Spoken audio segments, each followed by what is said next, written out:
اب ہم آپ کے اگر کسی بھی شہر پہ ویڈیو بناتے ہیں، ویلاگ بناتے ہیں اور آپ اس شہر کو دیکھ چکے ہیں تو اپنی رائے کمنٹ سیکشن میں ضرور دیں، اور ہمیں جب آپ کی رائے ملے گی اور ہمیں آپ اس شہر کے حوالے سے دیگر معلومات جو ہم سے اگر مس ہو گئی ہو تو آپ وہ آگاہ بھی کر سکتے ہیں۔ بسم اللہ الرحمن الرحیم۔ السلام علیکم ناظرین، آپ کا میزبان چودھری سہیب سالک جی پاکستان ویلاگز بین الاقوامی شہروں پہ خصوصی ڈاکومنٹریز کی ایک اور آج بات کریں گے نیدرلینڈ کے خوبصورت شہر ایمسٹرڈیم کے حوالے سے۔ یورپ کا یہ ایک مشہور اور خوبصورت شہروں میں سے ایک شہر ہے۔ یہ علاقہ سیاحوں کی توجہ کا اس لیے مرکز ہے کیونکہ یہاں کے حسین اور دلکش نظارے دل کو موہ لیتے ہیں۔ کچھ لوگ کہتے ہیں یہ یورپ کے مہنگے شہروں میں سے ایک ہے۔ اگر یہاں کے مشہور مقامات کا ذکر کیا جائے تو یوٹریچٹ وہ مقام ہے جس کی تاریخی لحاظ سے بڑی اہمیت ہے۔ مذہبی لحاظ سے بھی عیسائی مذہب کو ماننے والے اس کو کافی اہمیت دیتے ہیں۔ زانسے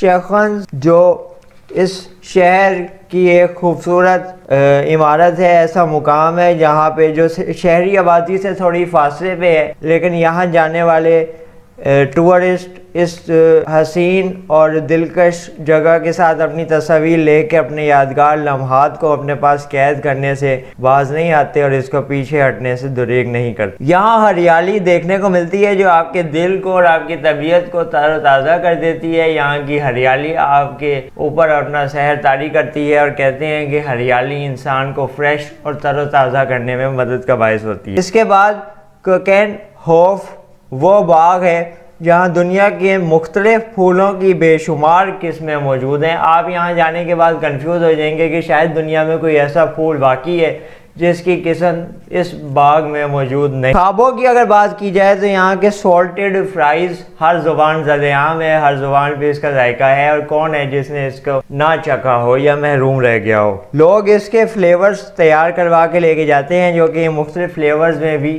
بہت زیادہ مقبول ہیں۔ نیدرلینڈ ملک کی اگر بات کریں تو یہاں کی 6 ریاستیں ہیں اور ان 6 ریاستوں کے الگ الگ جو ہے وہ سربراہ ہیں، چھوٹی چھوٹی مملکت جن کے زیر اہتمام یہ چلتی ہیں۔ یہاں امریکی ڈالر اور یورو دونوں کرنسیاں چلتی ہیں۔ خوبصورت ساحل بھی اللہ تعالیٰ نے ان کو عطا کیا ہے جہاں سیاحوں کی بڑی تعداد مقامی اور بین الاقوامی بڑی تعداد میں لوگ آتے ہیں۔ موجودہ دور میں اس شہر نے بہت ترقی کی ہے، اور اگر کہا جائے کہ یہ شہر ایک وہ اچھی تازہ مثال ہے اس بات کی کہ جو انسان کوشش کرتا ہے، جو سوچتا ہے وہ کوشش کر کے کامیاب ہو جاتا ہے، تو نیدرلینڈ کا یہ شہر اس مثال پہ پورا اترتا ہے۔ اور انہوں نے آج سے 100 سال پہلے جس چیز کا بھی ارادہ کیا، تہیہ کیا، اور پوری جد و جہد کے بعد آج یہ وہ حاصل کر چکے ہیں۔ چودھری سہیب سالک کو اجازت دیجیے۔